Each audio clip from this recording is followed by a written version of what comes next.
Hello guys, आज मैं लेकर आया हूँ आप सभी के लिए रियांग ट्रेडिशनल ड्रेस। जो देख पा रहे हो गाइस, देखो न्यू डिज़ाइन है और फ्लावर का डिज़ाइन देख पा रहे हो गाइस ऐसा, और बॉर्डर का डिज़ाइन देख पा रहे हो ऐसा। पूरा बॉडी में जो है ना इसी टाइप का जोड़ी रहेगा गाइस।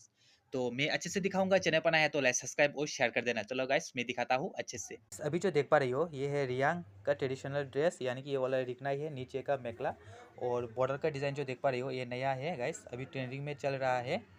तो गाइस अभी जो देख पा रही हो ये है रितुकु, यानी कि ऊपर का चादर।